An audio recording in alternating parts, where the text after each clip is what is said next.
Hello everybody, Demonr here, and I have come on to get a little bit of a sighter in at Bathurst, but also to go through a couple of tips and maybe a couple of other things. But I mean, I don't think there's going to be a lot I'm going to need to particularly show for Bathurst, because to be fair, it's a very simple track in this particular car. Now the settings should all be correct because they were saved from Steve. So, but I am going to go through a few things though that people may have been struggling with so far in the races.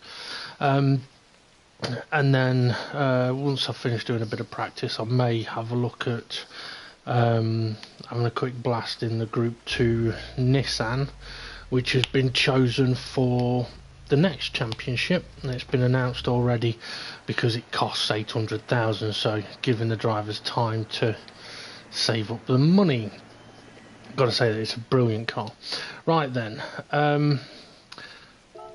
Bathurst. Now I'm not going to try going too fast to begin with, because I just want to get a sighter in for what gear the car is going to be in at certain points, on uphills, downhills, in the middle of fast corners, or what gear I'm going to need for slow corners. So while I'm sort of cruising around, sort of taking all that kind of information in, I'm going to try and mention a couple of things, one of them being about the fuel usage. So I've got the fuel usage up on the bottom right of my screen. Now I know a couple of people have struggled a little bit with the fuel usage, and I know some people have mentioned about because they're playing about with their fuel, they can't have the radar on. Well, I want to explain something, which is obviously that was fully aware to Steve and Ray as admins that it could be a potential issue, which is why the fuel level or the fuel burn rate has actually been chosen for a specific reason.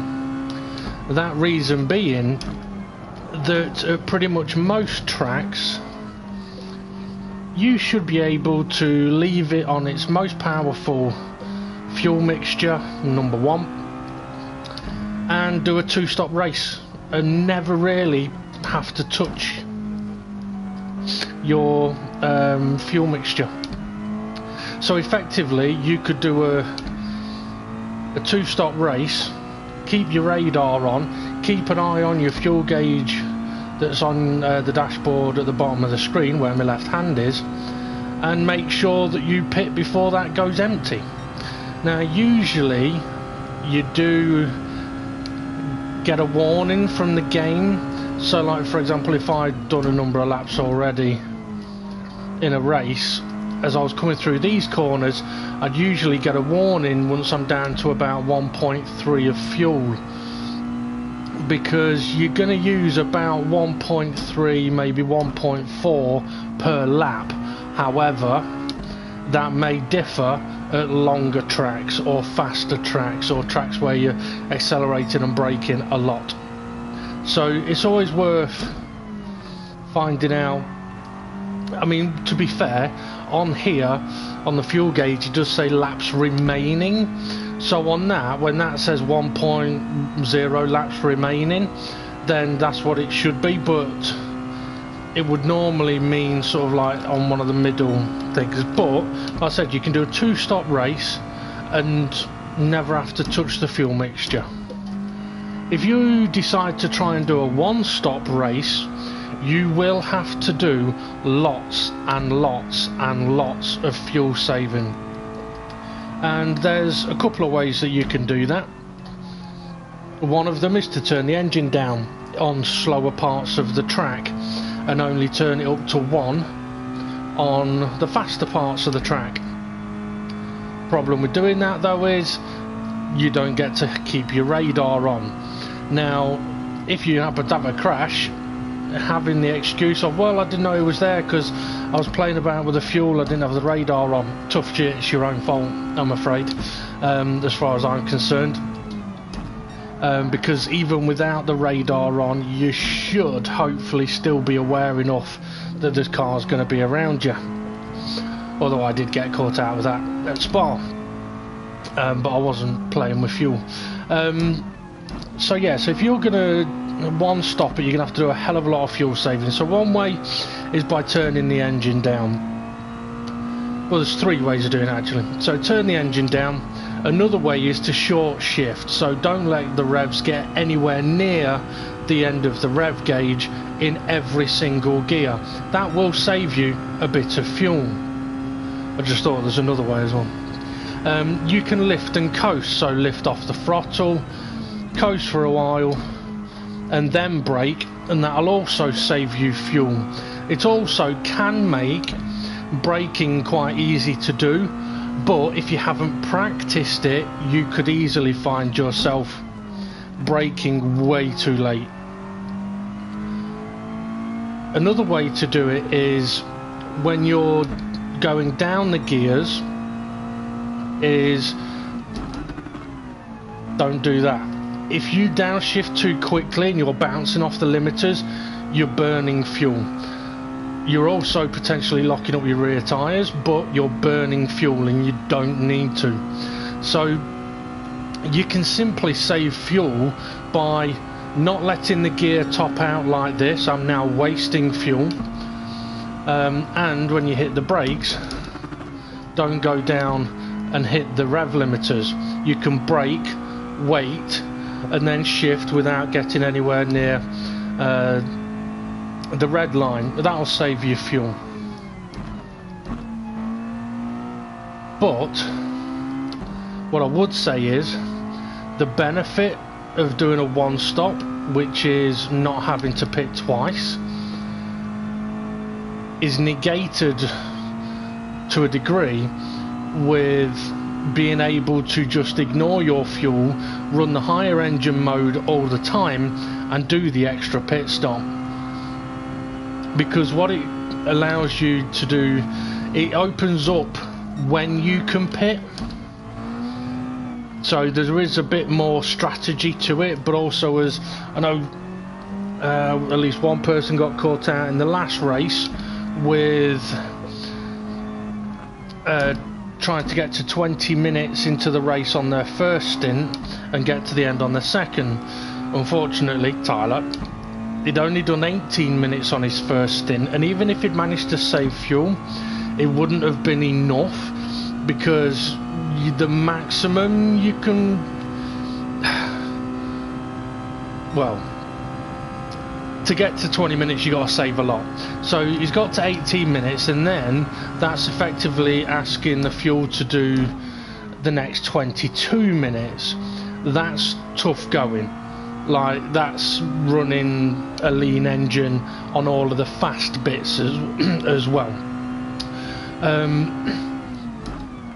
But what you have to remember is that it's not a 40-minute race. It's 40 minutes plus one lap, if it's needed. So if you get caught out by that one lap, it's massively costly.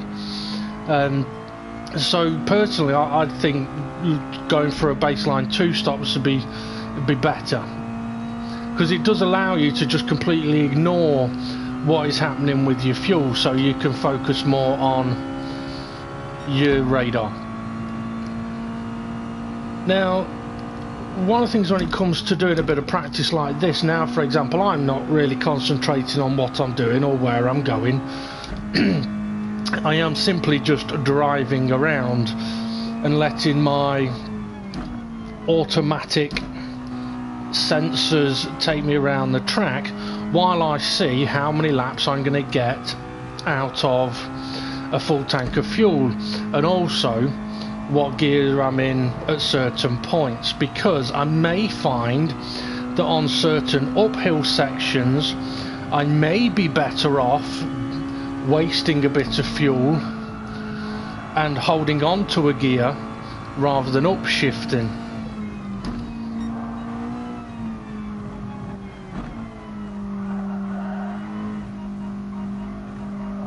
Now, I must admit it's feeling a little bit slippery up over the mountain at the moment, but that's because I'm not driving it properly, and hopefully anyone that watches this will be able to see the difference when I do start driving it properly. And basically what it is, I'm on the brakes a little bit as I'm going through some of the corners, and that's making the car slide about. I don't want to be on the brakes through the corners. You can dab the brakes between the corners. So half a tank is about 4 laps, but that's without really pushing it too hard. With 4 laps around here, 2, 4, 6, 8. That's about 10 and a half minutes.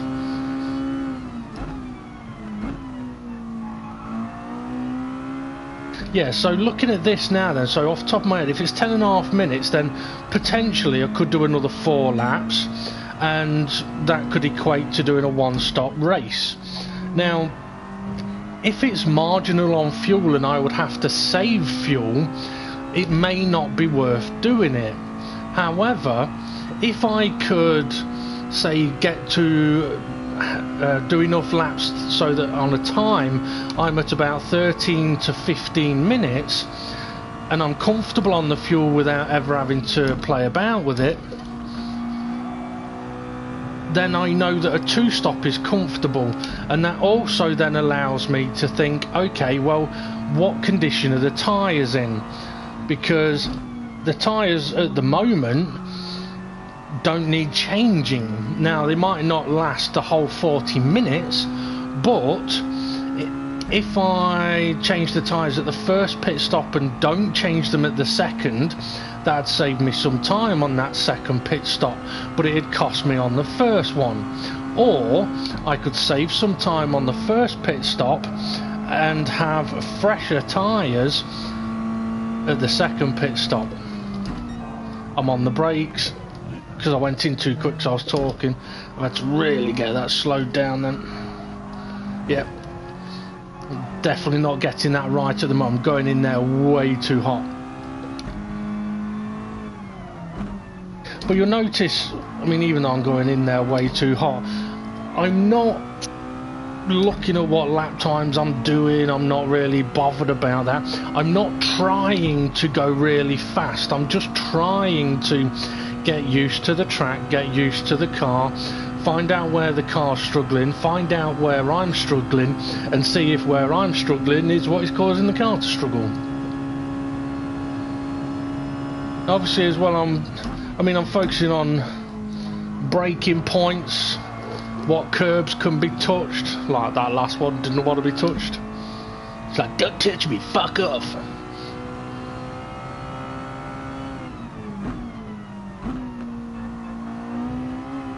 Now, one thing I do know about this car around this track is that for a lot of it you can get away with really sort of pushing the car around the track, but it doesn't necessarily always equate to being fast. It can look fast, it can feel fast, but on a clock it could actually be slow. So looking then at seeing whether we can get to about 9, maybe 10 laps. Just, well, not look to see if I can get there. I think that's how many laps a full tank will do, but I don't think I'm going to be attempting a 1-stop around this particular track. Then saying that, I mean, sometimes it can be situation dependent. I mean, one thing to think is, if you're stuck behind cars and you can't get past them, you can save fuel without touching your fuel mixture just by doing the lifting and coasting and the short shifting. And then when it comes to you doing your pit stop, you can either continue on for additional laps, or you can pit at the point you was going to anyway, but just means you'd have less fuel to put into the car, which results in a faster pit stop. I mean, you could as well, if you wanted, turn the engine down if you are stuck in traffic. There's nothing wrong with doing that, as long as you remember to turn it up again when you need to. But like I said, the admins have chosen the fuel burn rate specifically so that 2 stops are doable. Sorry, 1 stops are doable, but you're going to have to do a lot of fuel saving. 2 stops are going to be easy. So you can drive without ever touching your fuel mixture.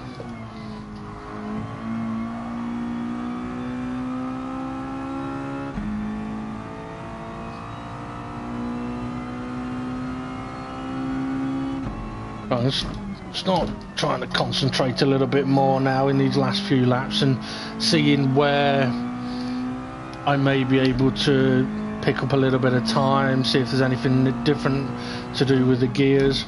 Now, normally around this track, the last corner, turn 1, 100 meters is the braking point. What I think we'll find is that you can brake after that, but there's going to be a fine line between braking after 100 meters and getting around the corner quick, and braking a bit too late after the 100 meters. So I need to have a look at that. I know this corner is just after the 100 meters, but don't touch the grass. There's actually a service road there that you can use as the braking point, and the car should be okay there. Get the wheel straight for this one.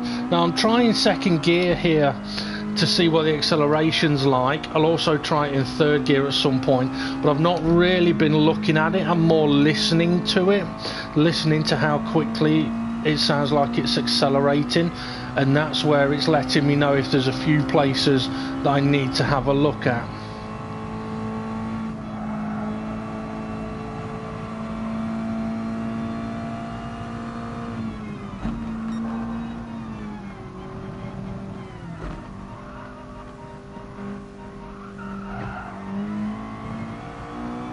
I must admit, this car over the mountain section, once you actually get used to what the car needs through there, it's probably the easiest car to drive over the mountain.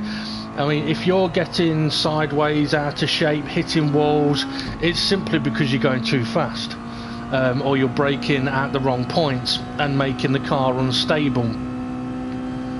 But you can approach it in a very simple, very smooth way, which I've explained on numerous previous videos for this particular track. Okay, so there's the warning that says basically you ain't gonna get another lap. That's a surprise then. So 7 laps. Now obviously I was pushing a lot more in those later laps, so that's probably why I've got to 7 and not 10. Oh no, sorry, it was 10 minutes, wasn't it? Duh. But anyway, you'll notice as well, I haven't changed the tyres because the tyres are still fine, so I might as well see how long the tyres are going to last. Because although yes, I've said you should be okay, I'd need to know. So okay, can these tyres do the next 10 to 15 minutes? Because if they can't, I'll need to change them. If they can, then I don't need to change them and I can just stick with doing the 1 pit stop. Sorry, 1 tyre change. 2 pit stops, 1 tyre change.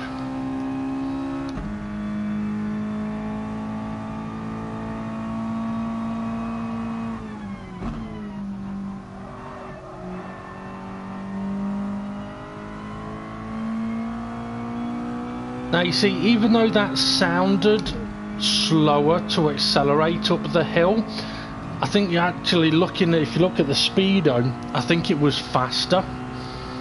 And part of that is because second gear, obviously it's got a limit to how fast second gear can go, and if you have to change into third gear on the way up the hill, that's going to cost a bit of time. Got me braking wrong there, I wasn't heavy enough on my braking to begin with.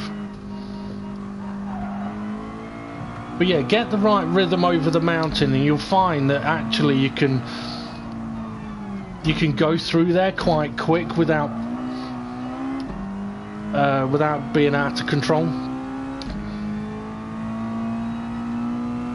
Now, a good piece of advice when it comes to, because I've been asked a few times about should you elongate the gears in this car, and by that I mean, like for example, when you're accelerating in 4th gear, should you keep it in 4th gear for longer than what the game is suggesting? And my answer to that is it depends on where you are on the road, because if you're on a downhill there's no point elongating the gear. You might as well change into 5th, it'll accelerate faster. If you're on an uphill though, if you were, because I think this 4th gear can go up to about 128 mile an hour, maybe a little more, but if you're on an uphill and you change gear from 4th to 5th at 120, if it sits at 120 for a few seconds and then slowly accelerates, you probably would be better off staying in 4th gear, because it will continue to accelerate, and then when you change into 5th gear it's at a higher speed and it'll be easier for it to continue accelerating. Now, to be fair, around this track I don't think there's anywhere it's going to really make a difference, because the car's not fast enough to get up to 5th up here anyway.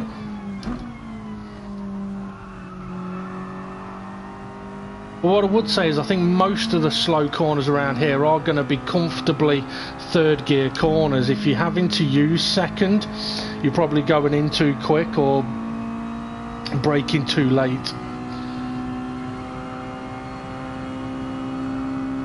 So another point would be here, for example, should you keep hold of 4th or go into 5th? Personally, go into 5th, given the nature of the corner. It's sort of slightly downhill. I was on the brakes. Yeah, it's slightly downhill after the crest, and there's a corner, but being in 5th gear and giving it a little lift will be much more stable than holding 4th gear. Also, being in 5th gear and giving a little lift will have different level of engine braking compared to being in 4th gear and lifting, because 4th gear would be much higher in the rev range and 5th gear is going to be much lower in the rev. But anyway, yeah, better in 5th.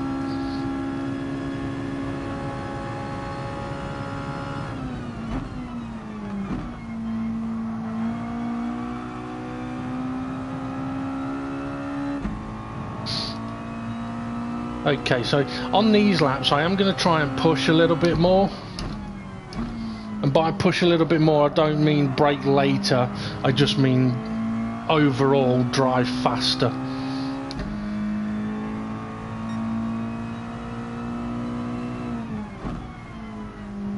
Yeah, so I'm going to try and show what I mean about 3rd gear. Okay, so this is uphill.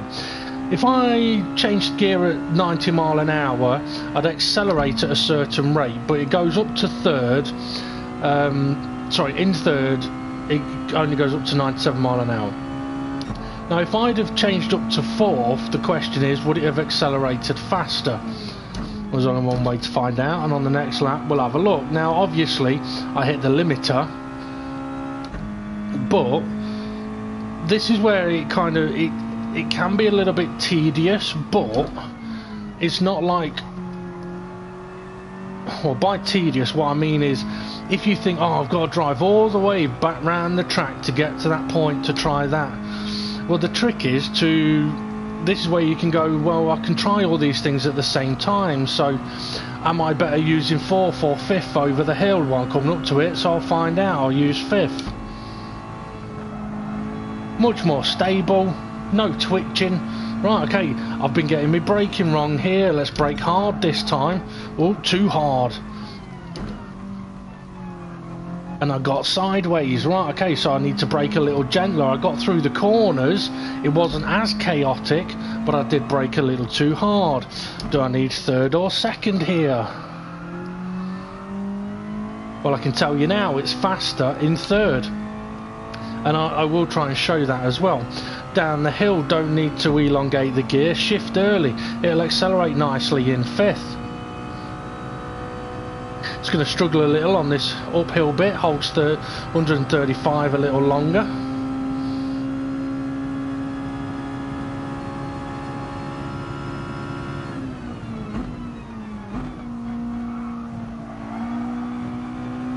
Carried a little too much speed on the way in then.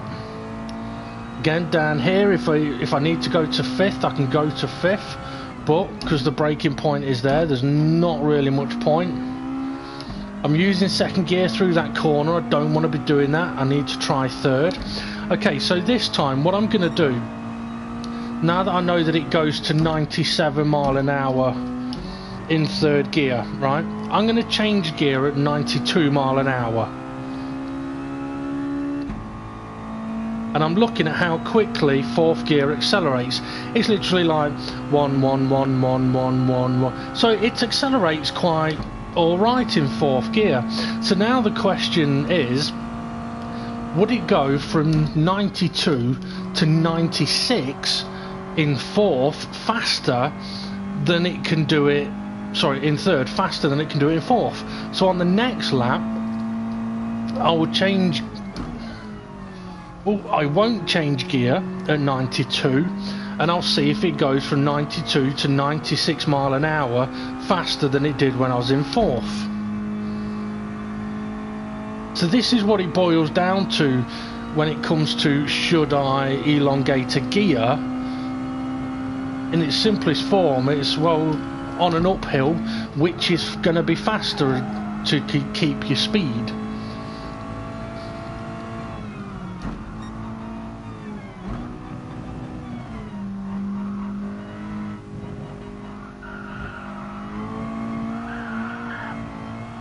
Clunk the wall.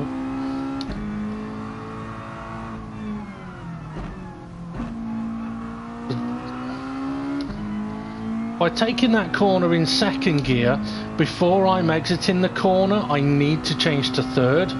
Whereas when I took the corner in 3rd gear, I don't think my speed dropped below 63 mile an hour. Whereas 2nd gear was hitting the limiter at about 67, so it was much easier just to stay in 3rd.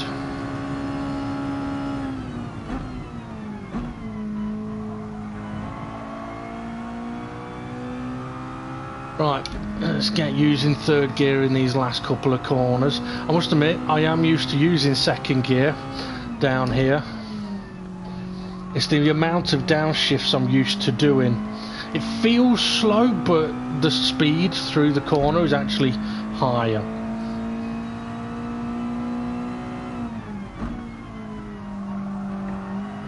Okay, so at 92 mile an hour, does it go up quicker? 92, 93, 94, 95, 96. Okay, that seemed quicker than when I was going into 4th at 92 mile an hour. I might have to double check that. I'll have a look.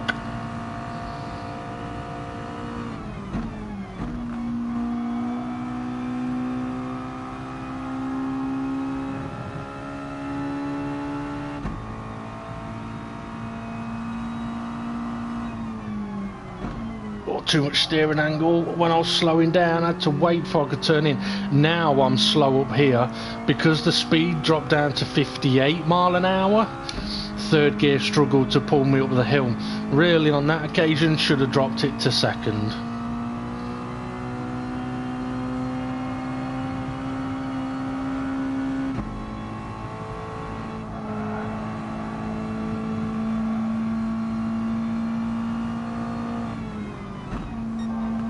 That's the line I want. Much smoother,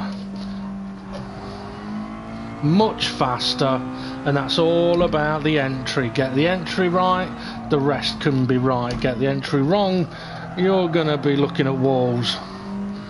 I got that corner a bit wrong though.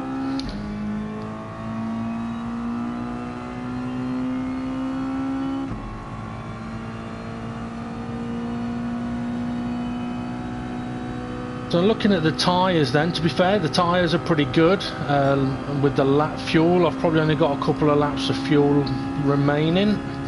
The tyres have coped with this stint quite nicely.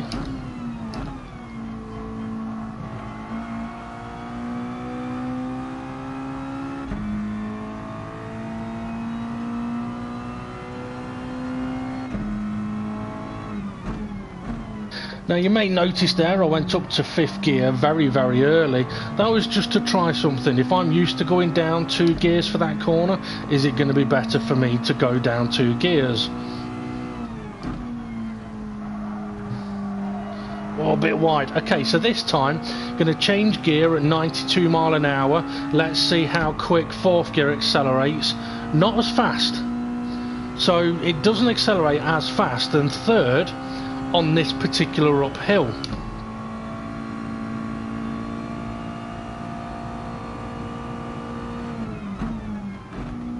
Now that doesn't necessarily mean it'd be the same at every straight, every hill, every corner, but it's definitely worth having a look into, because if it's the difference between being overtaken and not being overtaken, it can be quite useful. But remember, it burns fuel. So although yes, it's quicker, it may result in you doing 1 lap less on your fuel. So is that 1/2 tenth of a second worth it?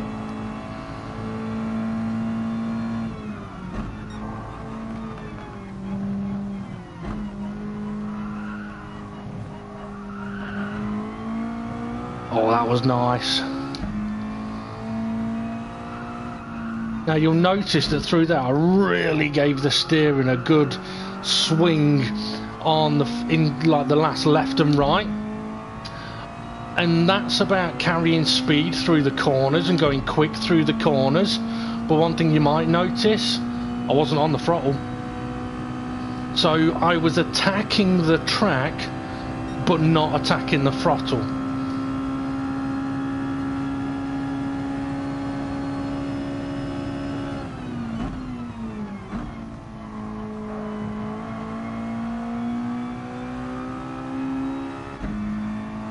Now every time I clump that curb on the left, it's costing me time, because it's a split second I have to wait before I can really power through, because if I just go full throttle I may end up spinning.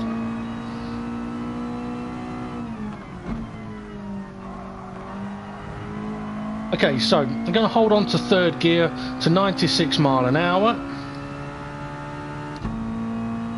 Now 4th gear's accelerating at a very similar pace.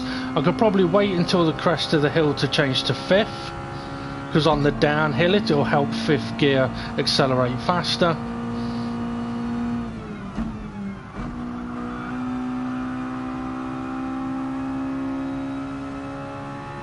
Might as well try elongating the gear a little bit there as well.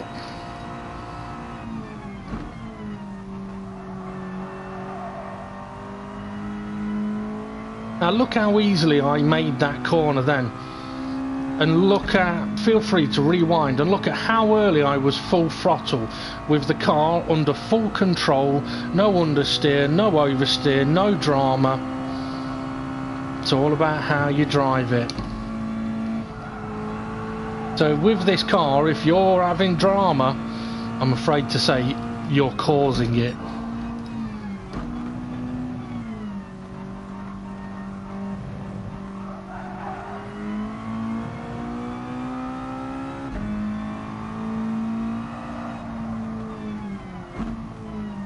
Oh, I was too heavy on the brakes. Got a big twitch on them.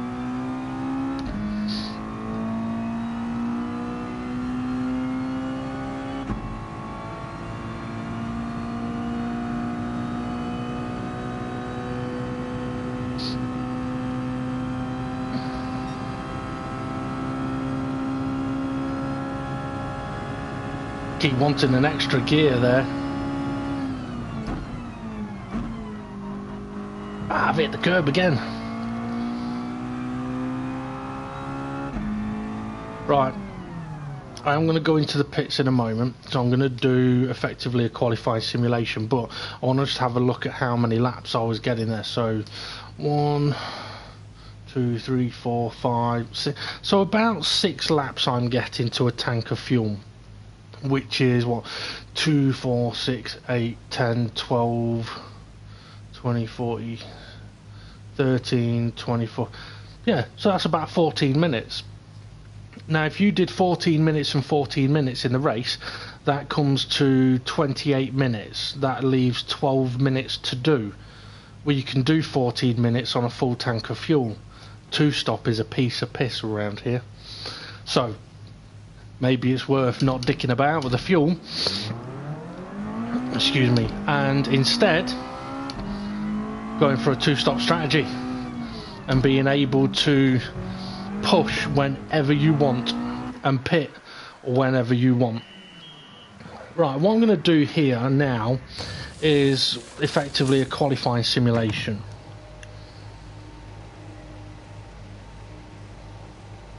Now in qualifying we get 15 minutes and in all honesty the best thing you can do is go and drive around for half of that time, or about half of that time, and then drive into the pits, put a brand new set of tyres on and put no fuel in, unless it works out that adding an extra half a lap of fuel would give you an extra full lap around the track. And the reason for that is less fuel, lighter car. Lighter car, fresher tyres, will be faster, or has the ability to be faster than a lighter car on old tyres, or a heavier car on old tyres. Now if you happen to jump back to the pits using the pause menu, it will fill your car full of fuel again, so you don't want to be doing that. But this is where, in the first part of the qualifying session, this is where I would always like to see good driver etiquette, because this is not the crucial part. This is set your banker laps, burn off a bit of fuel. It's the same for everybody. So don't get in people's way, don't cause any problems. Just get those banker laps in, get yourself warmed up, get yourself into your rhythms. Now you'll notice that I haven't turned the engine down or anything, to be honest. There isn't really a lot of point in doing so, because I want to burn off the fuel. Now if it turns out that when I do pit and put a brand new set of tyres on, that I'm, say, half a lap short on fuel of completing one more hot lap, then I may save a little bit of fuel. Or when I come to put my tyres on, I could just add a little bit of fuel in. Personally, adding the little bit of fuel would actually, I think, be better, because if you drive around for 8 minutes, 7.5 minutes on lean, and then you've got 7.5 minutes on rich, the car's going to handle completely differently. So you might as well spend those first 8 minutes getting used to it, or not, or keeping used to it.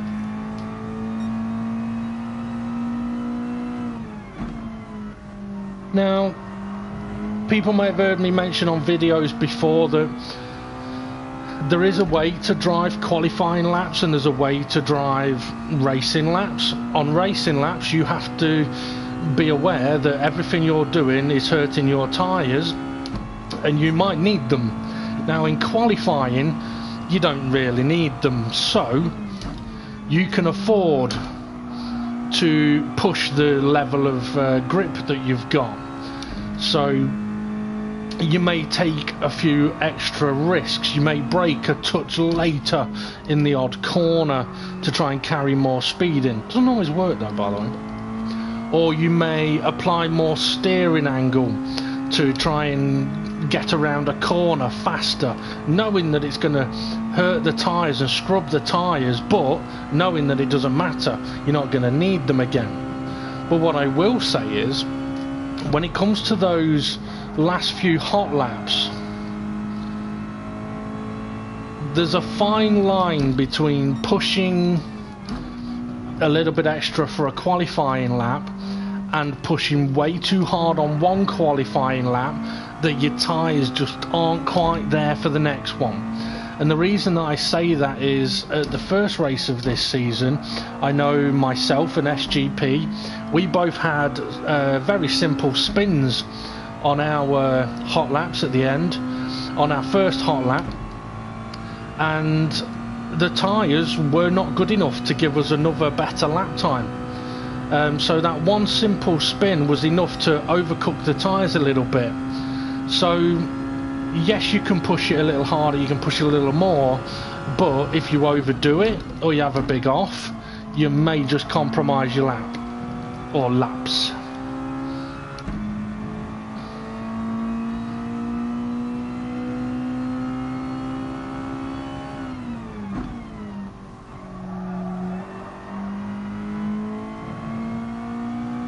Right, I'm gonna have, let's see, probably one more lap and then I'll be pitting.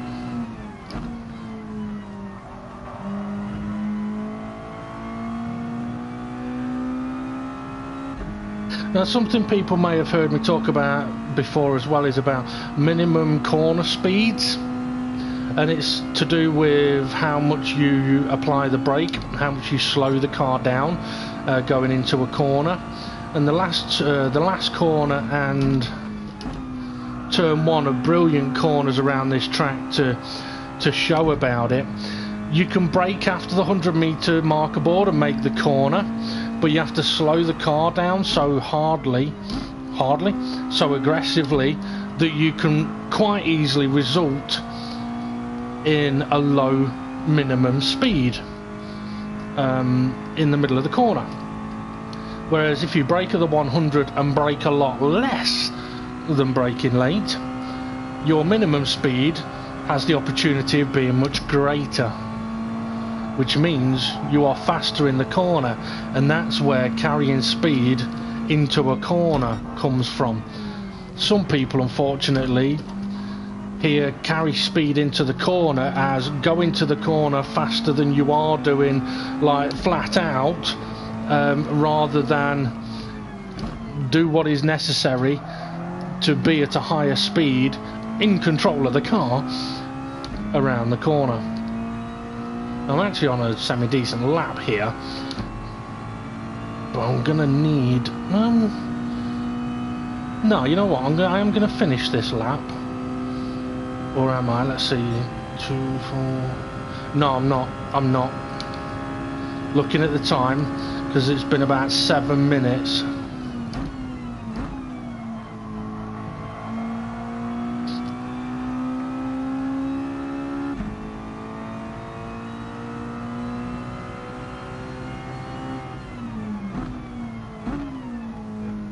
No, it hasn't. It's been about 5 minutes. Okay. It gives me a lengthy run on this set of tyres then. I mean, normally on a... Oh, you dickhead! I wasn't meant to put fuel in the car. Oh, what a fucking knobhead. Right, simulate that again then, shall we? Oh, bollocks. Even I can get confused when it comes to doing the oil, fuel even. Now, in the qualifying session, at least the timer in the qualifying session is obviously the timer length for that session. Whereas in here, trying to go off a 42-minute clock, I can't remember what it was on when I first left the pits.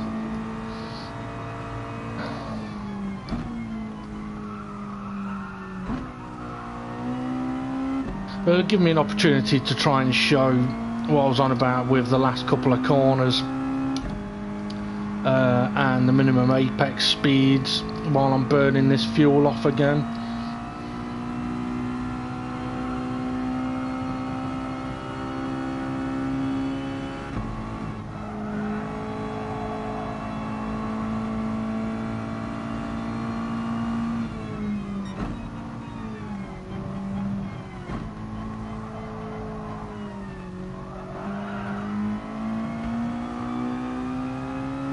Such a difference going through that downhill section and only braking between the corners.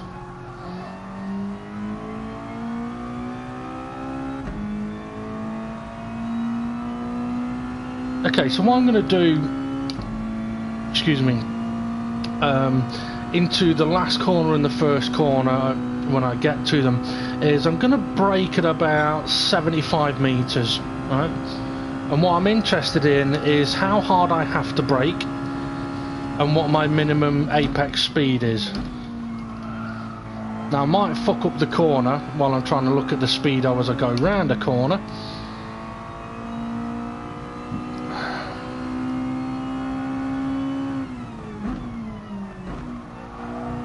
.56.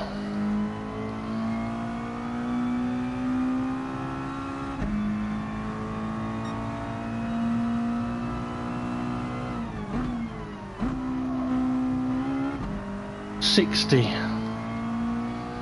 Right, so 56 and 60. Now, I had to use second gear on both of those occasions because if I'd have tried to hold third gear, I would not have been able to turn the car enough. I'd have understeered off the track effectively. So I've had to brake fully and hard, and I've had to use a lower gear. And in the first corner, it was 56 mile an hour, and in the second one it was 60. Now, on the next approach, I'll brake at the 100, and let's have a look at what the minimum apex speed will be.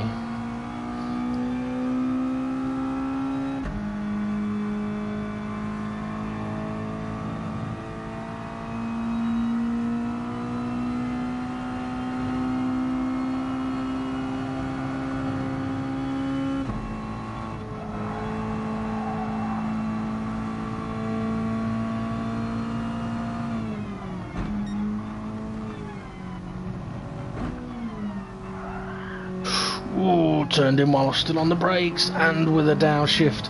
That was bad timing.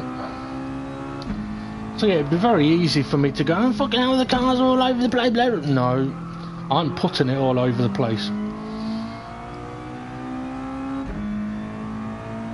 Now don't get me wrong, there are some cars that simply, they will do that over the mountain all on their own, Honda NSXs. But with this car, yeah, if you're out of control in a corner, you have done something wrong.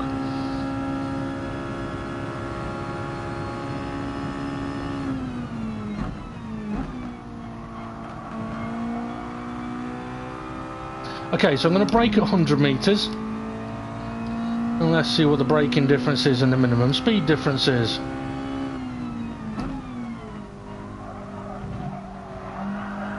.62, and okay, I was pushing it a little bit, but I was also looking at my speedo, not where I was going, but that's faster.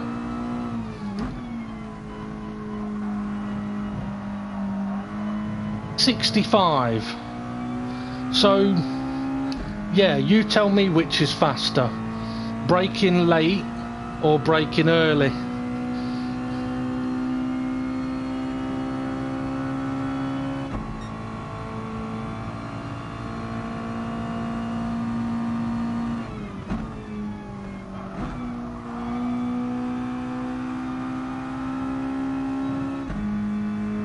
I do know that it can be a little bit weird for people to understand what I have just shown without actually seeing it, but it's at the end of the day, it is simple physics. If you're braking later, you're going to have to use more force to slow you down, and by using more force to slow you down, you're putting more stress on the brakes, on the tyres, on the suspension, on the level of grip, and you're going to have to go through the corner slower to compensate for having braked that much later.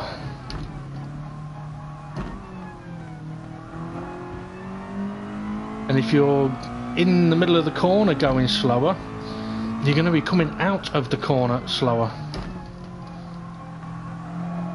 I mean,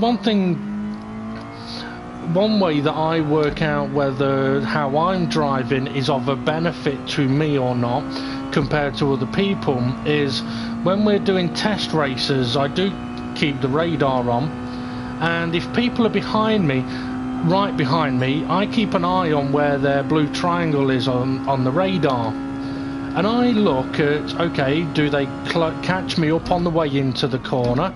And the answer might be yes. But then I say to myself, Okay, what's happening on the exit of the corner? Is there blue arrow dropping away from me? And the answer is usually yes. Well, that says to me, okay, I have navigated the entry, mid and exit of the corner faster than they have. Yes, they may have closed the gap on the way in, but if the gap has got bigger on the way out, then they haven't gone through the sequence faster. So to a degree, it doesn't matter if you're the fastest into a corner if you're shit slow on the way out.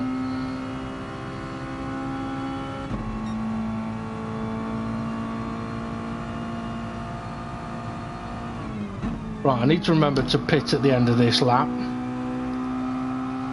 and put new tyres on, but no fucking fuel. I must admit, the right-hander that I've just been round, it's a little bit of an awkward one for this car, because third gear is probably just about too low a gear for the corner, but fourth gear hasn't got the power to really benefit. So it's kind of a third gear corner, but I've got a feeling it might be a little bit like one of the corners at Spa where I mentioned about don't downshift to third too soon, because the car's effectively travelling too quick.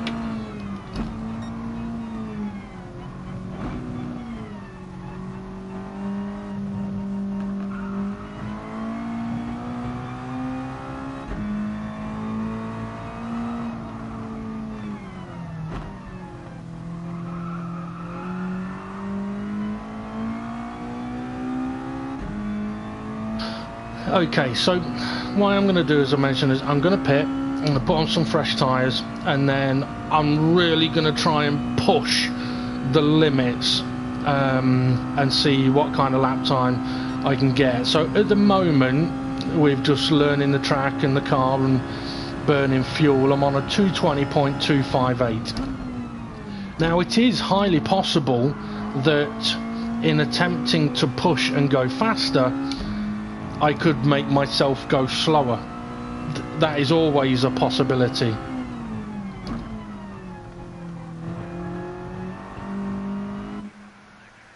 Tyres, no fuel.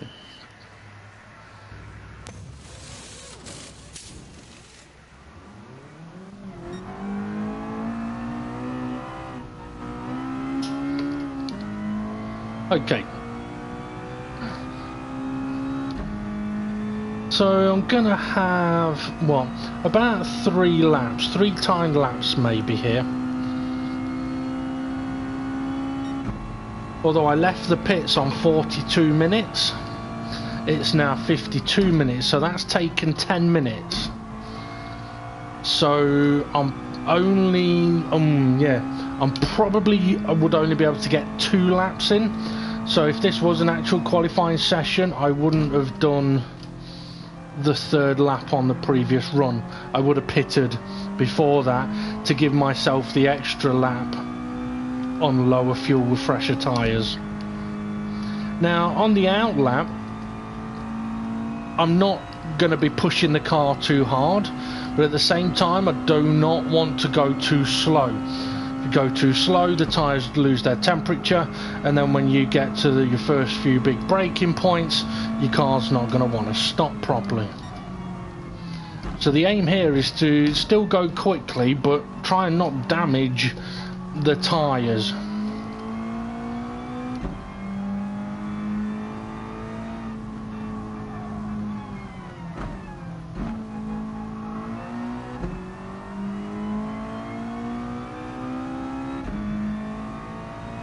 Now with these last couple of timed laps, what I'm going to try and do here is there may be a few places where I'm going to try and go through a corner faster by using more steering angle, or over the top of the mountain I might try not lifting for the last fast left-hander, although I don't believe that it'll work. It's kind of right on the edge. It's one of those where if you haven't got the grip, as soon as you turn in, you're going off, and there's not going to be a lot you can do about it.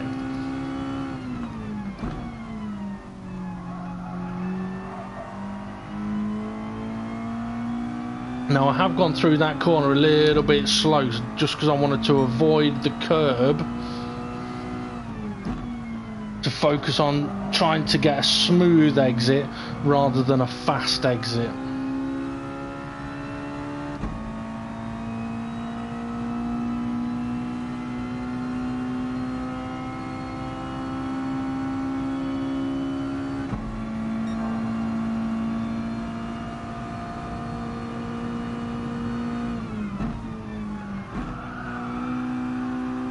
Yeah, it's dropped down to third too soon there. It likes kicking the rear out.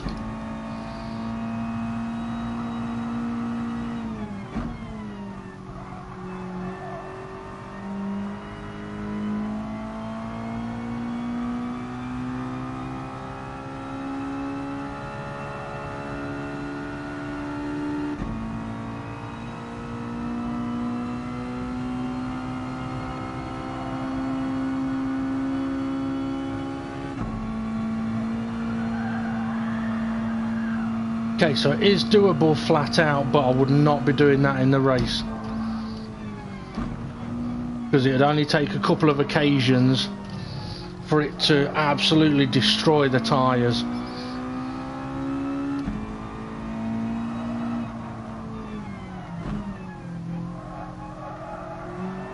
A lot of steering angle on there just to try and go around the corner quickly. I mean, I came out at 70 mile an hour.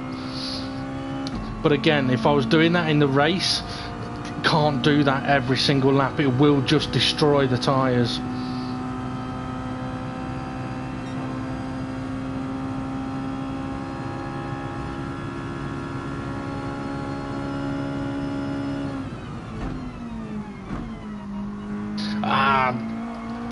And there's the wobble, the oversteer from hitting the curb and getting on the throttle. I knew I was doing it as well as soon as I turned. Okay, so really pushing the steering through that final corner. Not bad.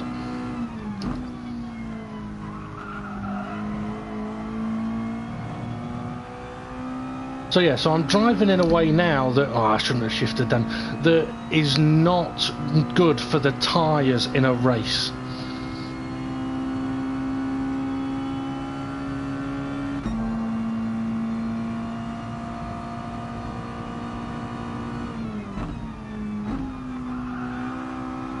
Yeah, he braked a little bit earlier then just to try and keep that wobbly rear a little more under control.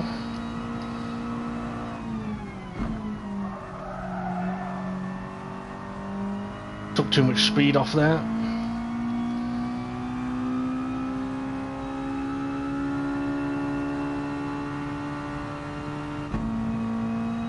Now I'm not sure if in that particular bit it's faster to hold third or go to fourth, but I will find out eventually.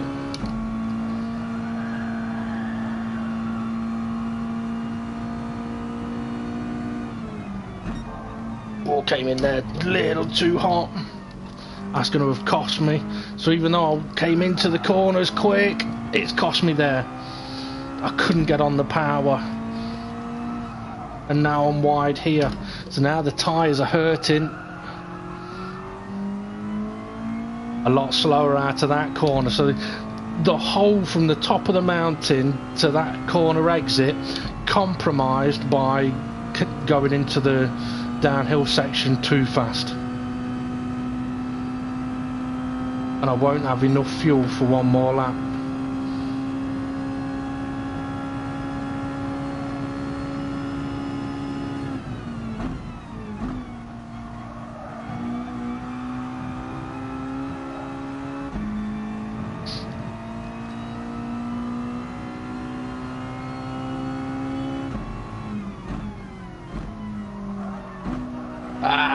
Didn't get down to second early enough, braked way too late. Not a bad lap time though, but I don't think it was in the final sector where I gained 4 tenths in the final sector, lost a lot in the third, but that final sector, it must have been surviving the top of the mountain. Or, no, actually, no, it was the left-right chicane at the end of the long straight. Because I didn't get up and on the curb, I was able to carry much more speed through that corner. Right. Well, good run that.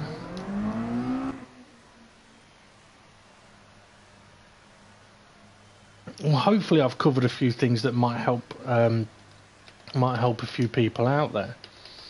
I mean, with the fuel, it is.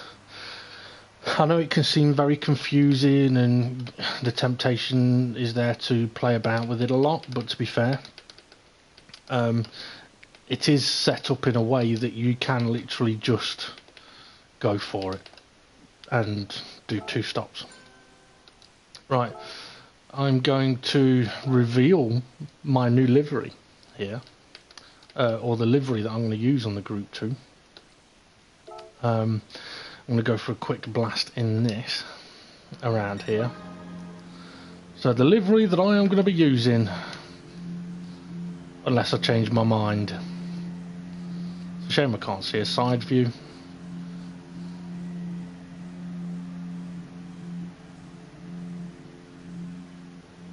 So for this Nissan then, Group 2 with balance of performance on, which I think gives it more power than standard. Now this is a completely different beast compared to the Mazda.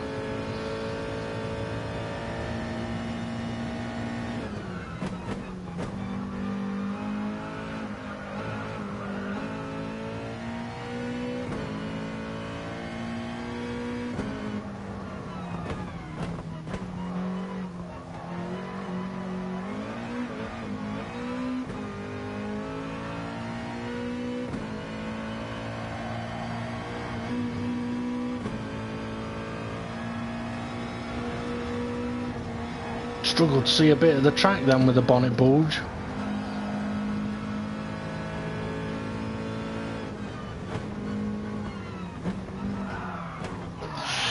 I was on the brakes, on the corner, on the curb.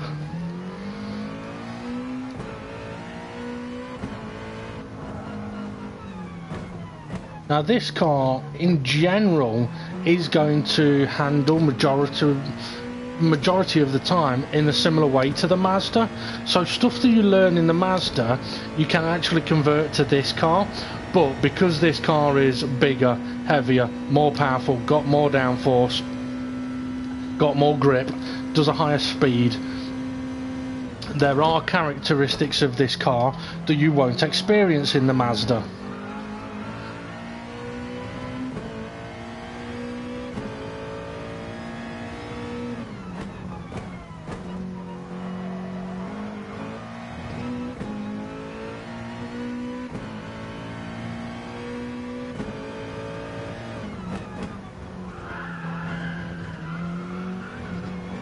Got on the curb on the outside on the way in then.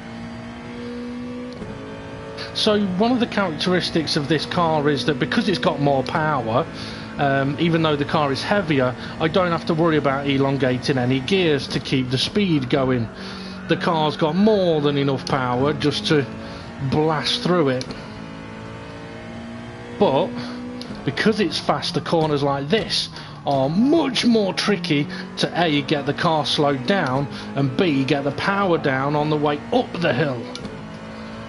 And corners like this one that are flat out in the Mazda require a lift.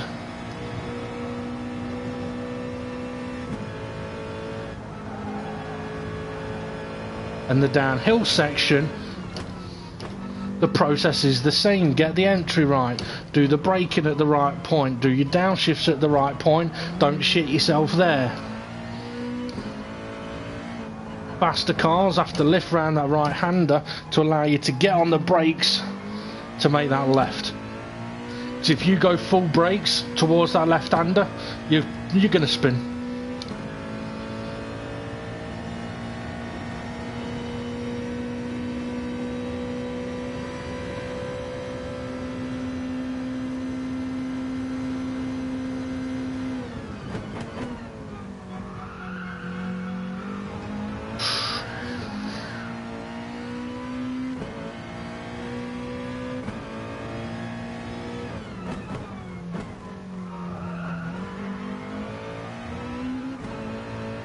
I do like these cars.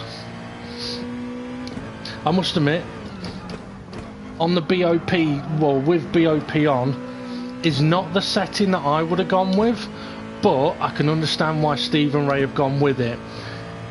These cars with a little less power are fucking some of the best cars I've ever driven.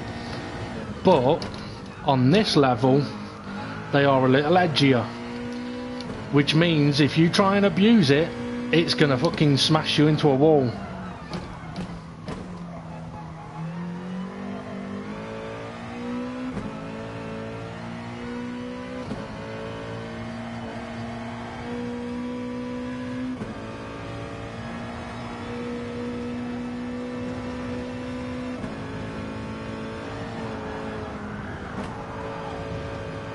You see everything I had to try and do there to not go off, because I tried to go into the corner flat out.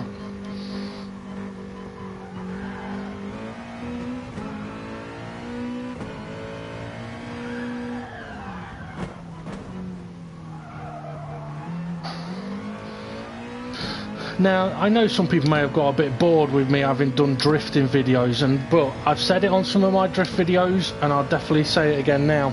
Having learned how to do a bit of drifting, it has helped me so much in race situations when things go a little bit awry. I mean, for example, at the last race in the Mazda at Spa, going up Eau Rouge side by side with the car, with another car in front of us, and the car next to me just touched my rear quarter, sent me slightly sideways, but you know what, I didn't mind, because I saw what could possibly happen, was ready for what could possibly happen, and when it did happen, I didn't have to think about what I was going to do.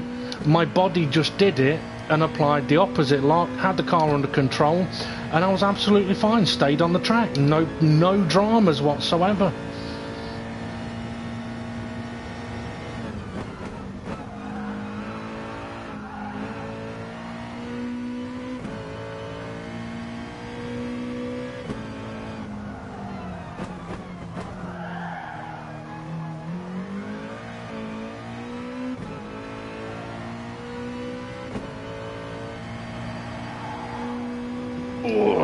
Got through there flat out. That would have killed the tyres a bit though.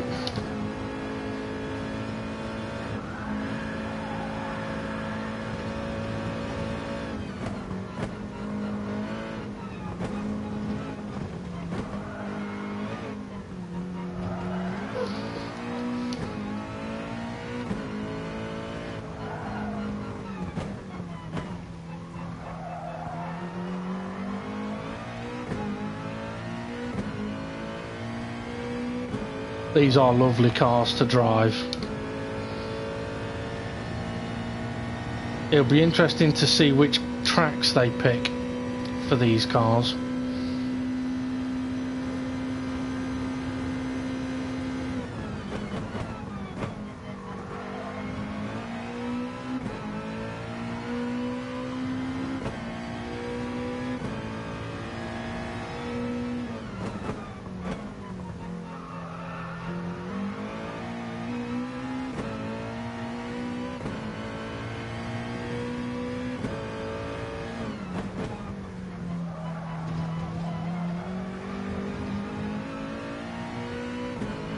I could sit here just driving this for ages. I mean, I've come on with no practice in this car around this track and done 3 laps all within 3/10 of each other. Now, I'm not bragging. What I'm saying is that stuff that I've learned around this track in the Mazda, I'm doing here, and it's working. Couldn't have timed that better. Couldn't have timed that better. But that is one of the, in my defence, that is one of the points where the characteristics of this car are different to the Mazda, right? Because the Mazda, you should never be losing the rear end out of that corner. If you are, you're doing something desperately wrong. In this car, it's very easy to do it because of the amount of steering angle applied, the camber of the corner, and the amount of throttle applied. it's too much for the tyres to be able to cope. So you do have to be patient in faster cars around that corner. But yeah, I do absolutely adore those cars. I think they're fucking brilliant.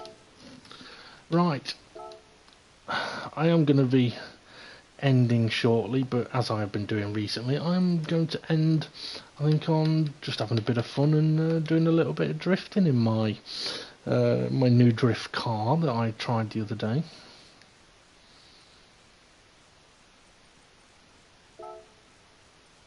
So I'm half tempted to go to Bathurst, but the first half of the track is boring as fuck to try and drift because it's all straights.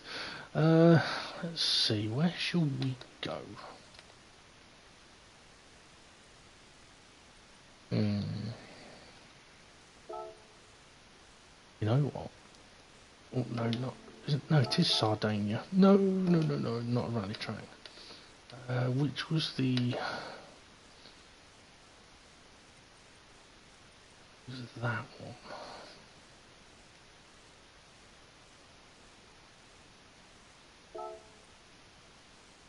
Give that one a try.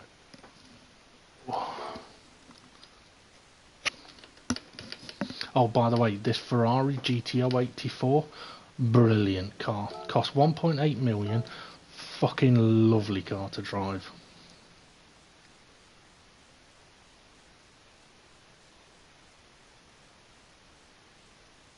I might actually take it for a drive in a minute as well.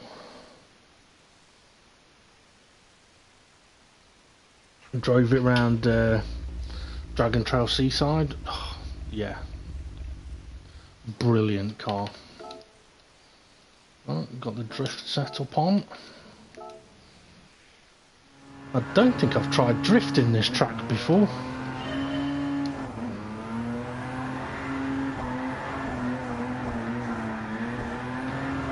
Oop. Does it show?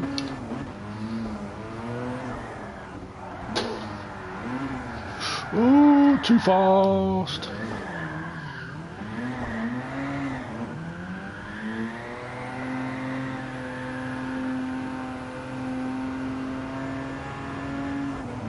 Actually, you know what?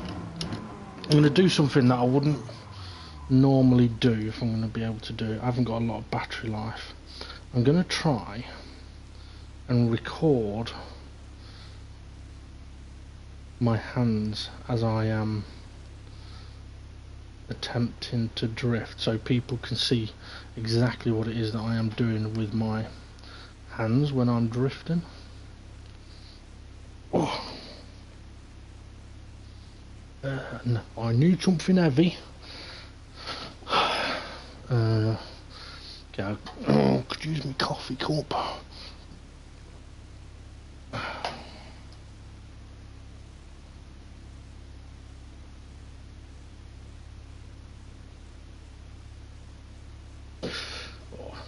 It's in a bit of an awkward position. Hang on a minute.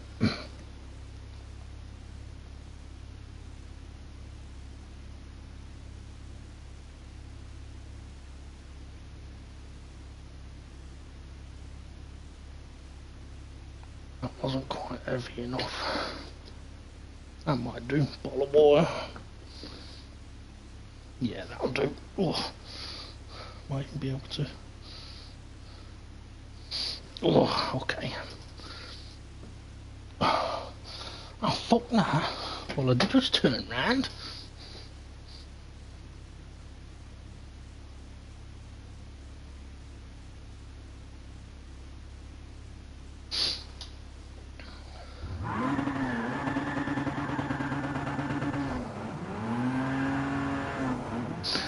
Now, on my video that I'm doing on my phone, won't be able to hear the car.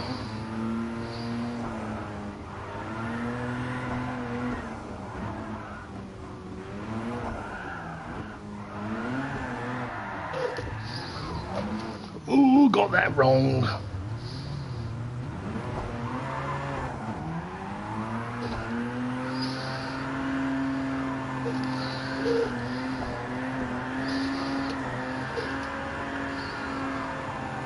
Might need fourth gear for that one.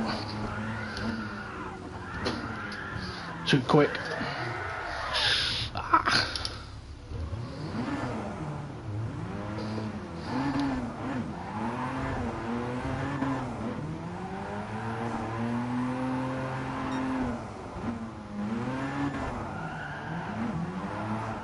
Come on, get the rear out, boy.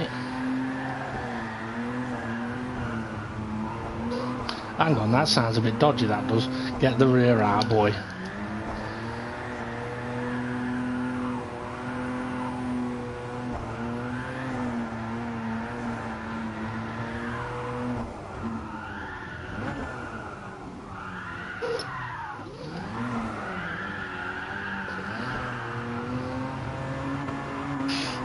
That wasn't as good as I was hoping for.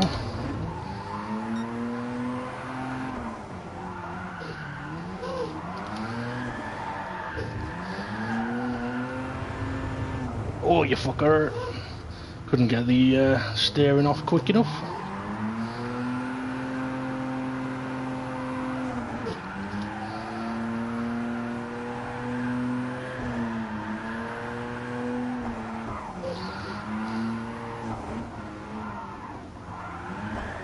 That's too fast.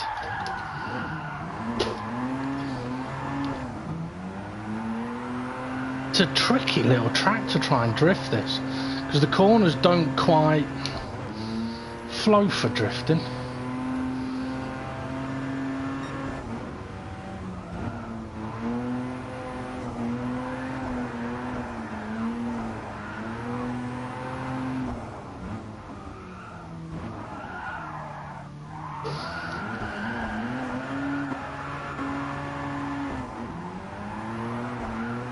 Well, I suppose these ones do.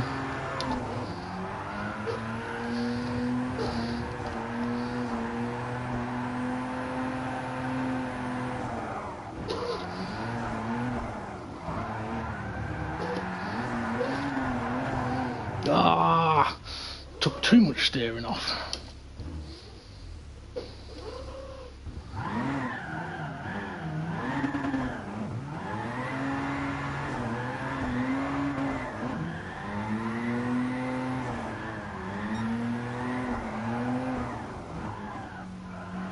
Oh no, should have thrown that in then.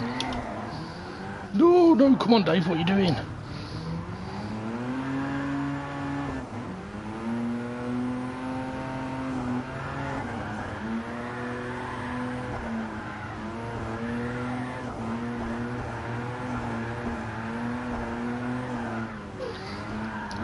Got to try and get it slowed down for the hairpin.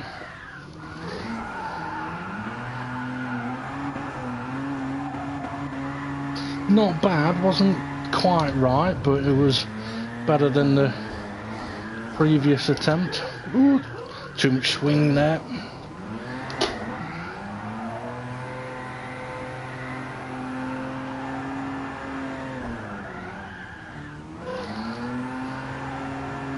Ah, no, no, no, no, no, no, no, no, no, no. Got that all wrong.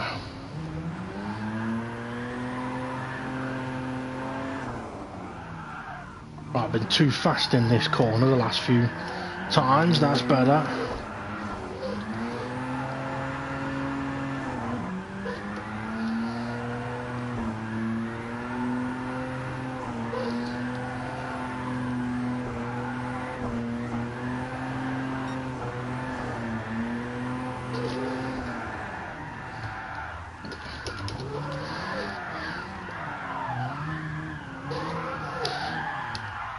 Anyone else getting dizzy? I know I am. Fuck me.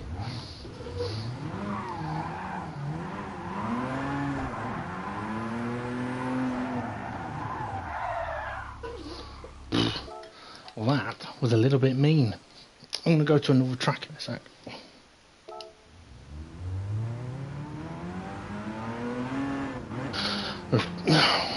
Pause the recording on that. That was a tricky little track to try and do a bit of drifting on. Not one I've tried before, I don't think. Let's go and have a look at how badly that went, shall we?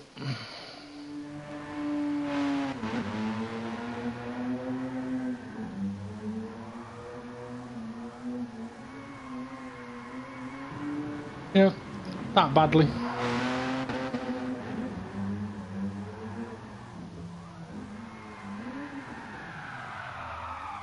I mean, to be fair, the car does drift very nicely.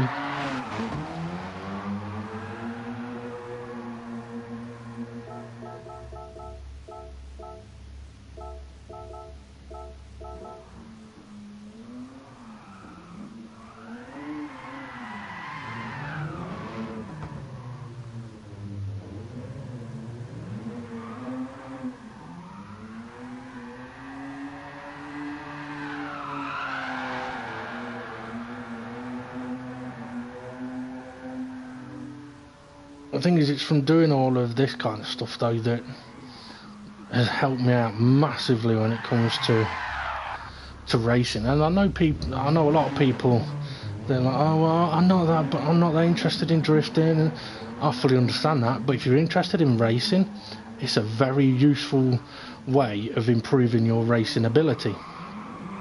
Because if you get yourself into a massive oversteer moment in the race, automatically you know what to do. So think about how many times you've had oversteer, and as you've gone to correct it, the car has suddenly gripped up and gone the opposite way.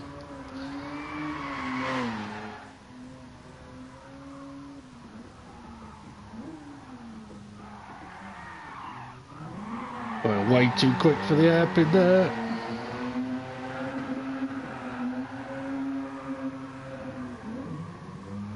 Just something about this car, it looks right going sideways.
Was this where I got the flow right for these first three? I think so.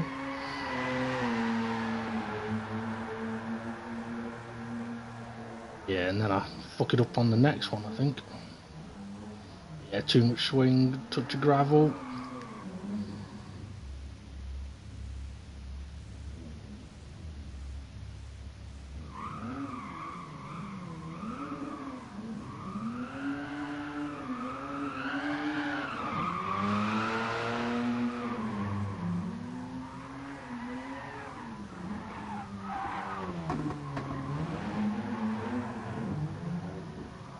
I know last time I drove this, I mentioned that it is a bit of an odd drift car in that the sound of the engine doesn't sound like it's revving very high when you're at low revs, but it is enough to spin the wheels up.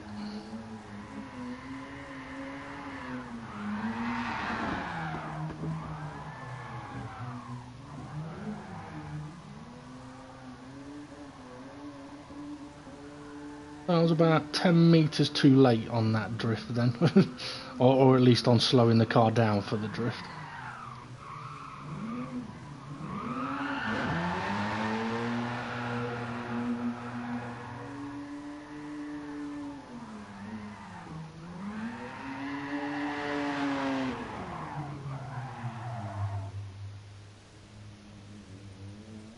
Right, time to go to one more track. The obvious one to go to is Suzuka.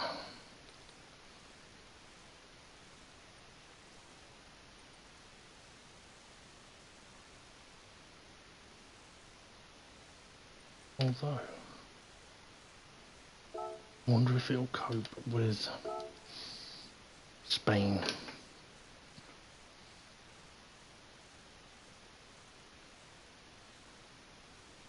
Because I brought the Ferrari F40 here and it wasn't bad. I just struggled in some of the longer drifts.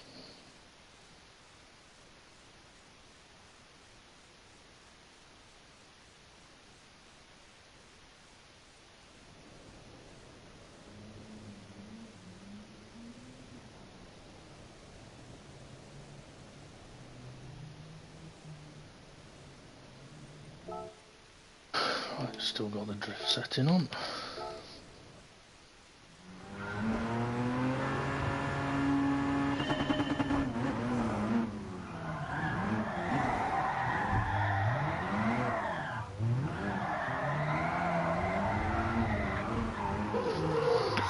No, don't spin on me.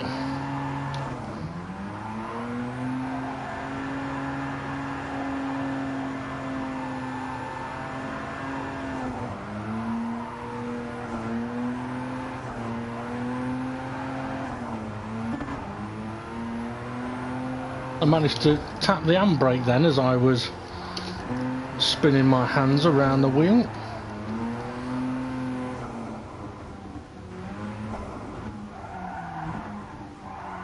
Too fast. Too fast, wrong angle. Ah! That's piss poor, Dave.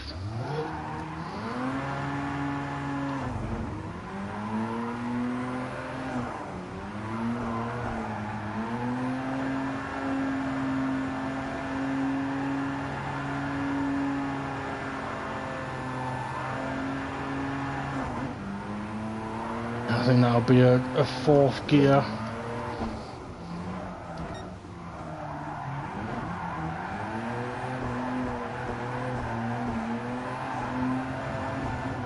Ah! Come on, David. You're better than that, mate.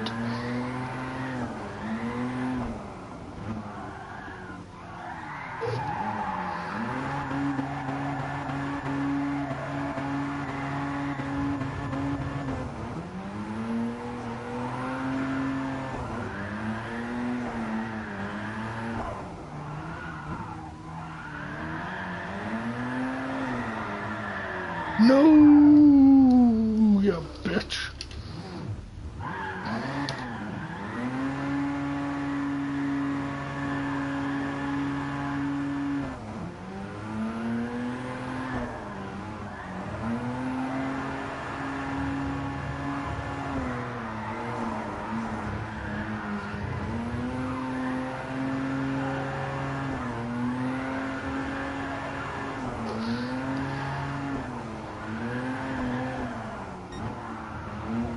Now, one thing that I had kind of worked out, I think it was in the Ferrari F40, was in trying to give myself a better chance of knowing when to throw the car into a corner. I started trying to make sure that I was throwing the car into a corner at about a 50-metre marker board, which may sound like it's a little early, but to be fair, you should be very sideways on the way into the corner. And by doing it at the 50, it was kind of giving me that.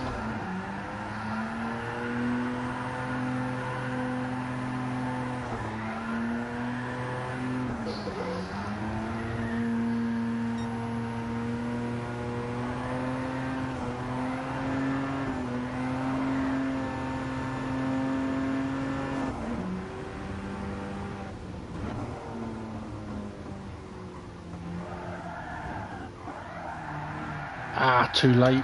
I was looking at the marker boards and I'm guessing I've took them out already, but I didn't see any on the fence.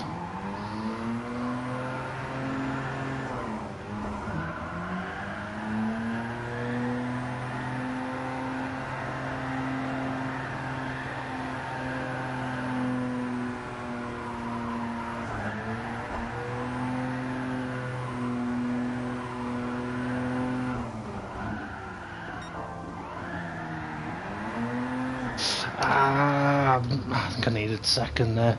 Either that or I was going in too quick.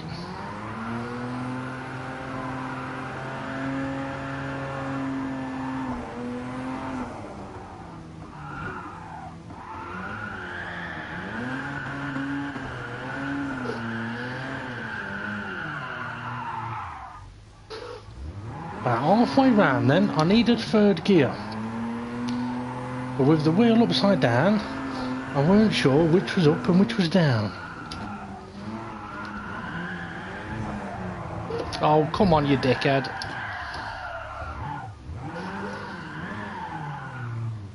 Making an absolute fucking meal of this.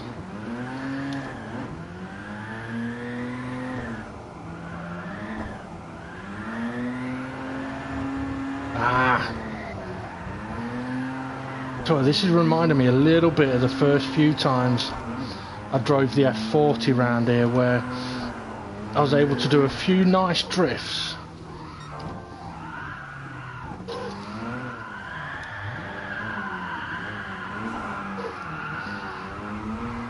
But the gears and the setup just wasn't quite right for this track. Ooh, that's going horribly wrong.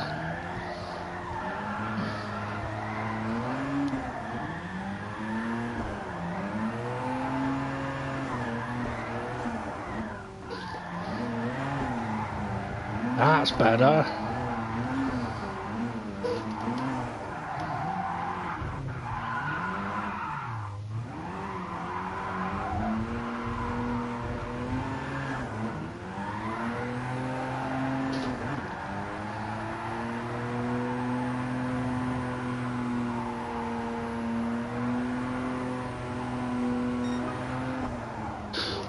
Well, eventually got half a decent drift in the last couple of corners.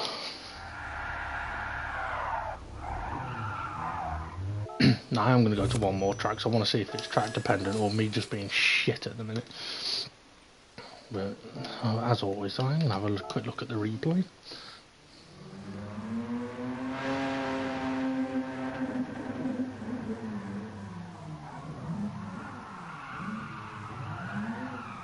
Started off so promising, then went to shit.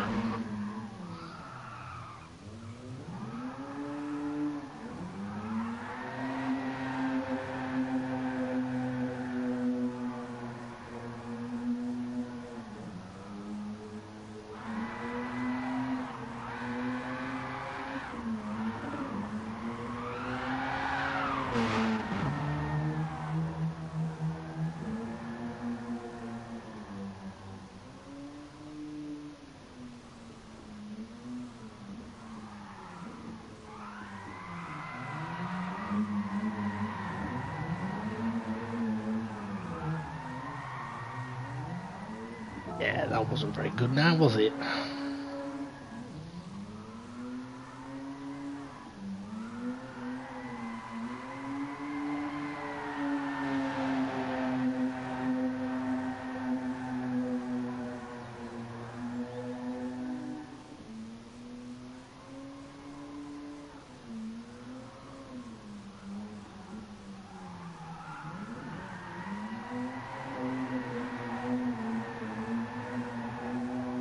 That entry wasn't actually too bad. Halfway round, I needed to get the rear out a bit more.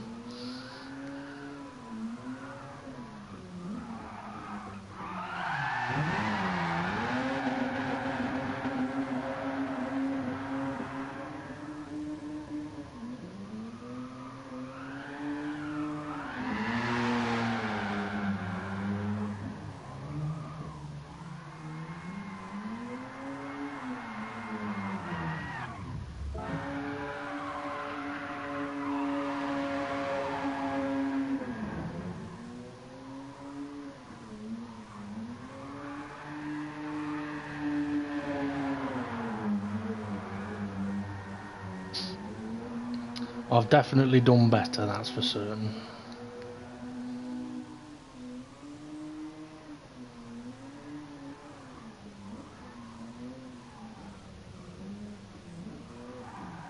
All that wiggling shows one thing. Didn't have a fucking clue when to turn it in.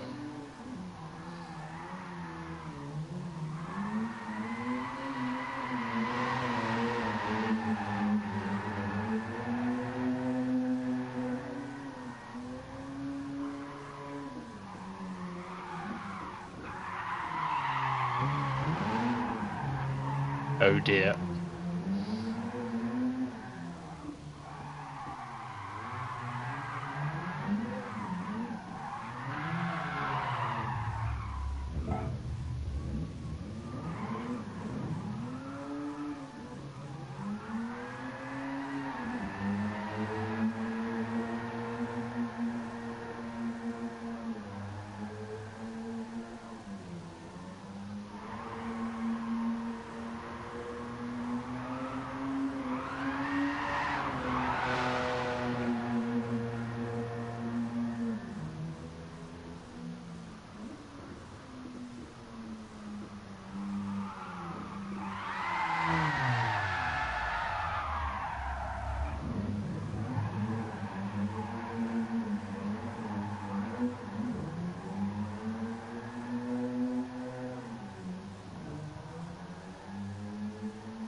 looks so promising then.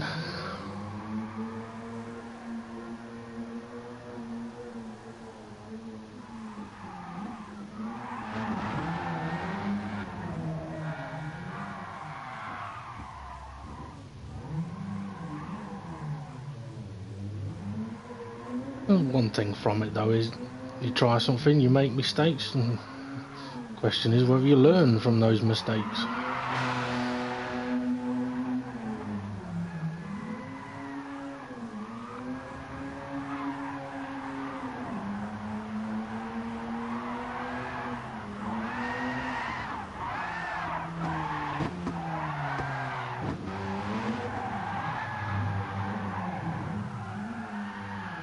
Well, that was better than last time.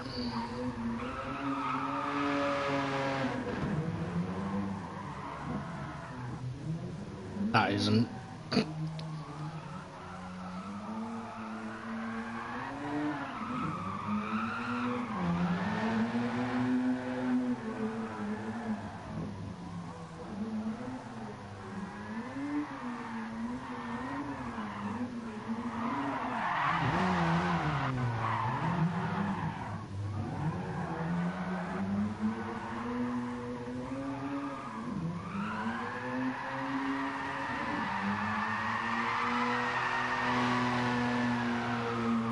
Not bad.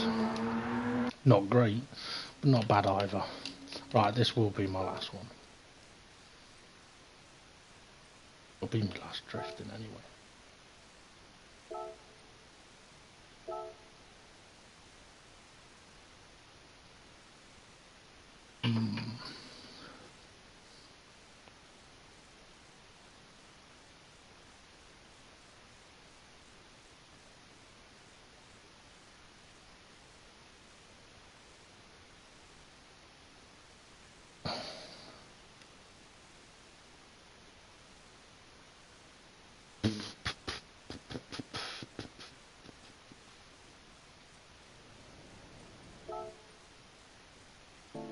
Okay.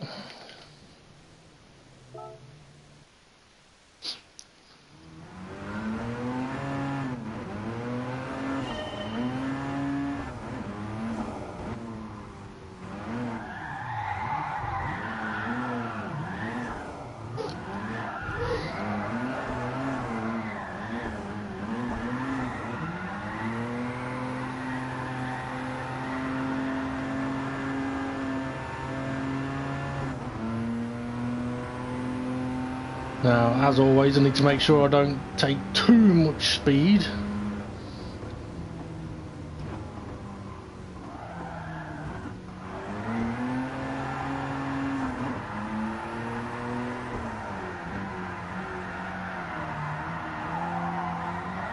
Oh, just ran a bit wide.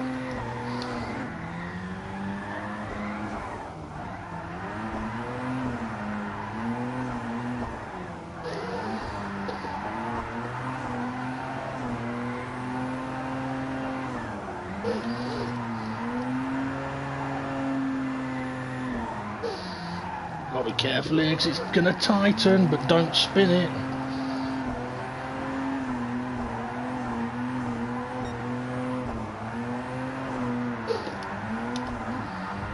Ah, got the gear, fucked up the steering.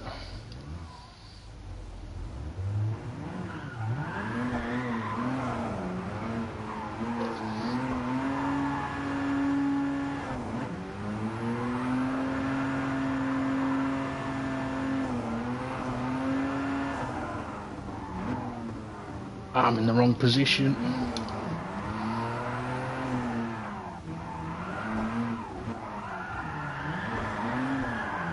Come on, Dave, use your throttle, use your throttle.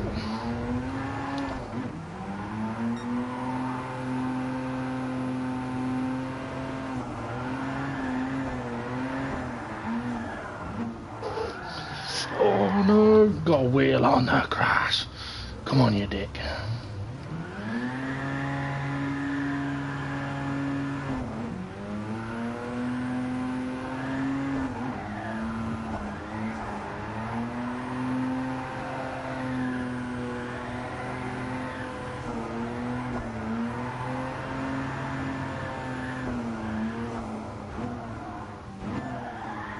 I'm going way too quick.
Oh, I didn't go off.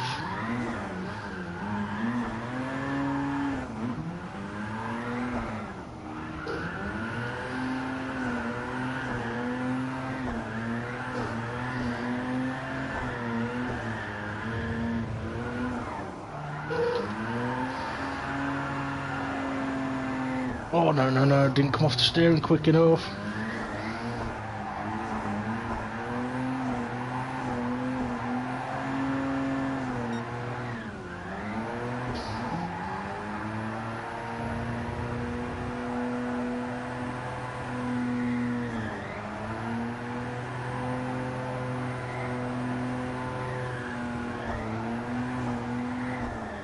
That's gonna hit the wall. Yeah, fuck it.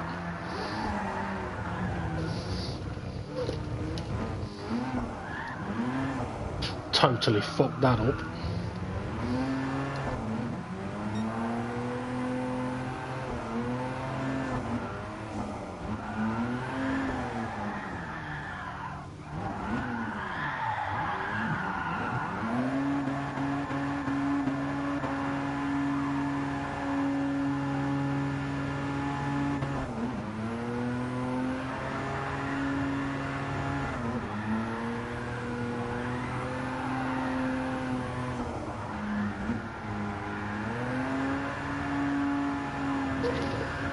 That's going around. Oh, yeah.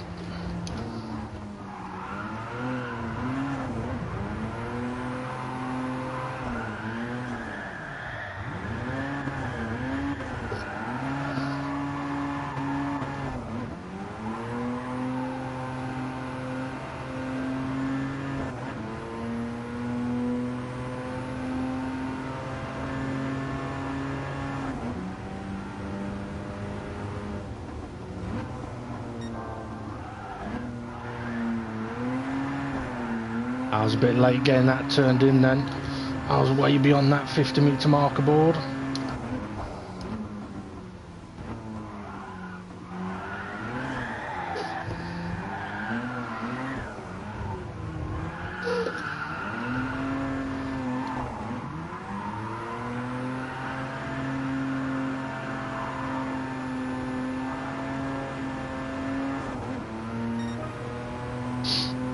Alright, one more lap.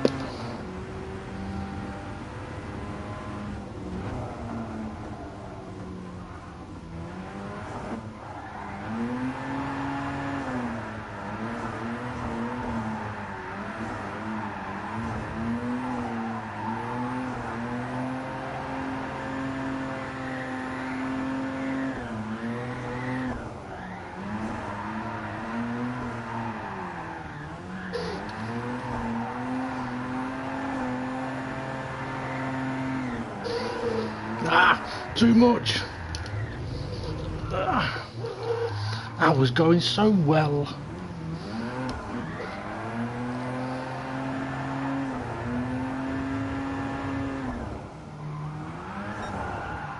No, don't go spinning on me now.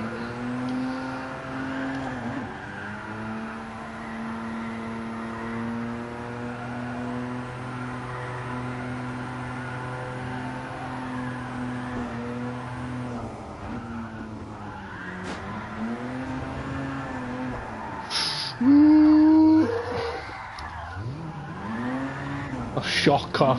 Fucking shocking.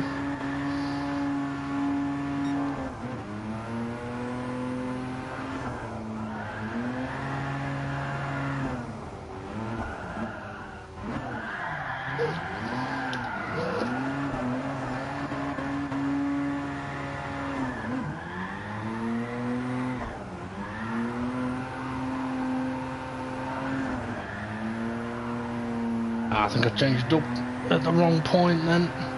Killed the wheel spin rather than initiating more.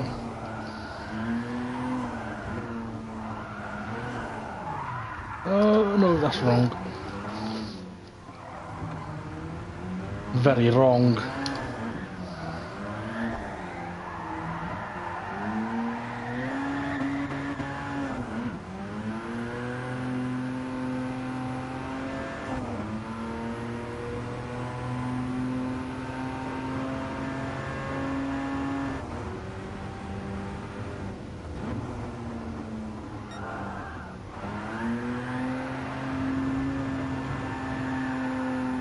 Bit of grass drifted.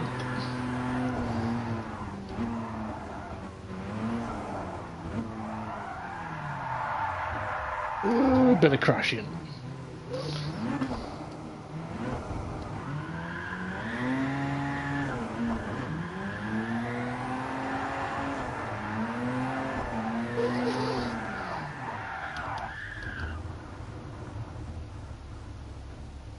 Well, I think that is going to be me done. There was a couple of half decent bits in that. I mean, that last lap started off so nicely, but once it went wrong, it went very, very wrong.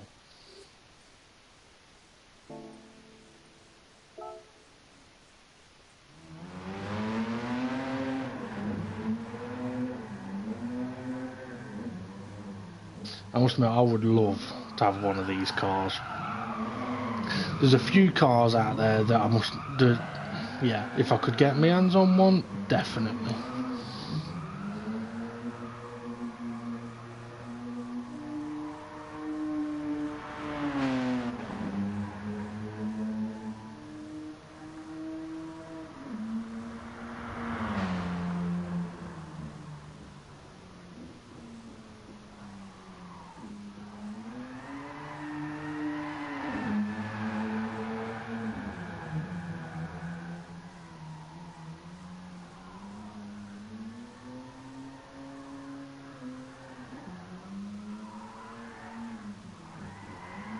And one of the things I like about this car is that it doesn't take a lot to get it into a drift, whereas there are a few cars I've used where it's a fight to get it to start a drift and a fight to keep it going.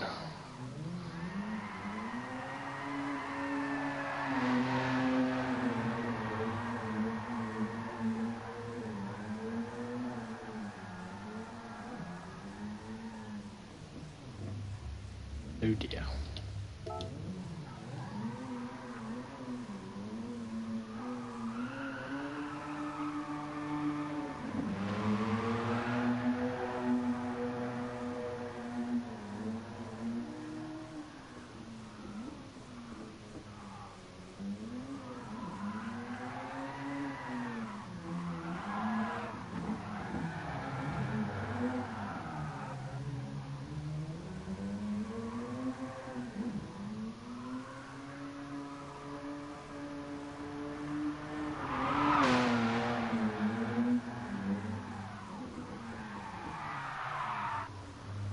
Yeah, wheels on the grass is not going to help it slide into the corner.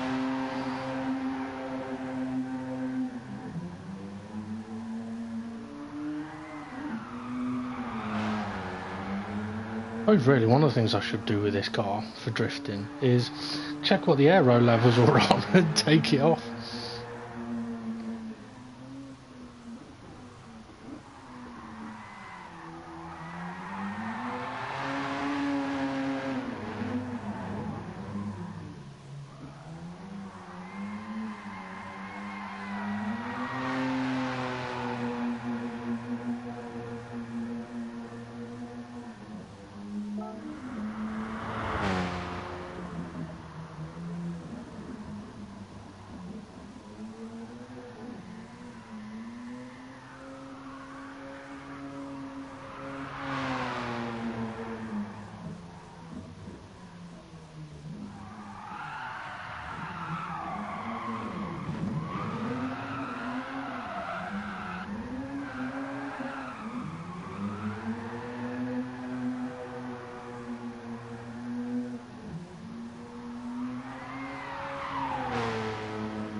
this is the one where I clumped the wall, isn't it?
I'm not going to watch the whole of the next lap, I'm just going to watch the first bit.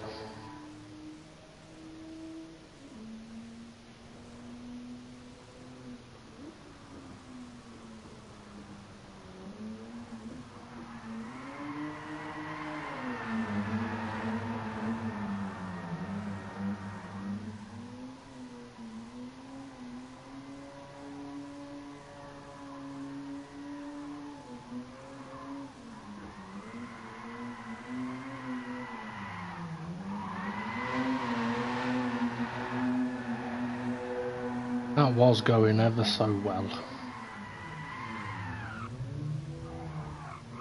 Oh dear. Yeah, even the photographer's had enough, he's fucked off, look. Right, that's me done for this these early hours. So I am gonna disappear. Have a good weekend, everybody, and I shall see you all again soon.